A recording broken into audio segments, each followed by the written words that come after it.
আর নয় ভিনদেশি ফুটবল নিয়ে রাত জাগা। এবার সময় হয়েছে দেশের ফুটবলে বাংলাদেশ গর্জন তোলার। কেননা হামজার জোয়ারে ভাসছে দেশ। বাংলাদেশের ফুটবলে শুরু হয়েছে নতুন বিপ্লব। সেই বিপ্লবে আরও একটা সংযোজন বাংলাদেশের গোলবার, যেখানে হ্যাভিয়ের কাব্রেরার একাদশে থাকার জন্য একজন দুইজন নয়, বাজ পাখি জিকোর সঙ্গে আরও তিনজন গোলকিপার প্রস্তুতি নিচ্ছে, যাদের সবারই সক্ষমতা আছে সাউথ এশিয়ার সেরা গোলকিপার হবার। আর সেই পজিশন নিয়ে মধুর সমস্যায় পড়েছে কোচ কাব্রেরা। বাজ পাখি জিকোর সঙ্গে আর কোন তিন গোলকিপার দলে থাকার জন্য প্রস্তুতি নিচ্ছেন তা নিয়ে বিস্তারিত থাকছে রিপোর্টে।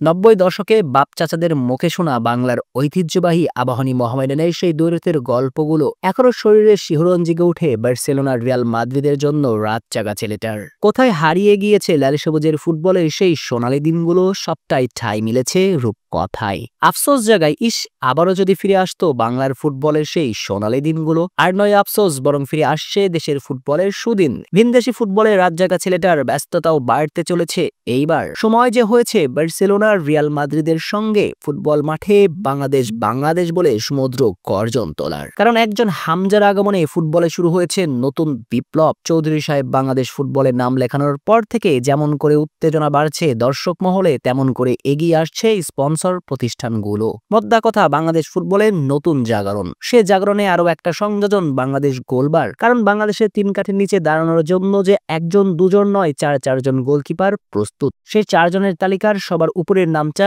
আনিসুর রহমান জিকোর। বাংলার বাজ পাখি সর্বশেষ সাফ চ্যাম্পিয়নশিপে হয়েছিলেন টুর্নামেন্ট সেরা গোলকিপার। তবে কিছুটা ছন্দ পতন হয়েছে জিকোর। তার জায়গা দখল করে নিয়েছেন হ্যাভিয়ের ক্যাব্রেইরার তুরপের তাস মিতুল মার্মা। এই তরুণ সর্বশেষ বিশ্বকাপ বাছাই পর্বের ম্যাচগুলোতে ছিলেন বাংলাদেশ গোলবারে ভরসার প্রতীক। অস্ট্রেলিয়ার বিপক্ষে ঘরের মাঠে দুর্দান্ত গোলকিপিং করে মন কেড়েছিলেন সবার। এছাড়াও বাকি ম্যাচগুলোতেও দুর্দান্ত ছিলেন তিনি। তাই আগামী ভারত ম্যাচে সবার চেয়ে এগিয়ে থাকবেন মিথুল। তবে একাদশে থাকার লড়াইয়ে ছেড়ে কথা বলবে না বসুন্ধরা কিংস গোলকিপার মেহেদী হাসান শ্রাবণও। তিনিও ভালোভাবে টেক্কা দেবেন মিথুল জিকোকে। কেননা দেশের সেরা ক্লাব বসুন্ধরা কিংসে অভিজ্ঞ জিকোকে সরিয়ে নিজের জায়গা পাকাপোক্ত করেছেন শ্রাবণ। বাংলাদেশ ঘরোয়া ফুটবলে প্রথম পর্বের পুরোটা সময়ে শ্রাবণ ছিলেন কিংসের তিন কাঠির নিচে ভরসার নাম। চলতি মৌসুমে জিকো যেখানে সুযোগ পেয়েছেন সব প্রতিযোগিতা মিলিয়ে 4 ম্যাচে, সেখানে পুরো মৌসুমে এখনো অব্দি শ্রাবণ সামলিয়েছেন কিংসদের গোলবার। শ্রাবণ মিথুলের সঙ্গে দলে আছেন মোহামেডান স্পোর্টিং ক্লাবের তরুণ গোলকিপার সাকিব আল হাসান।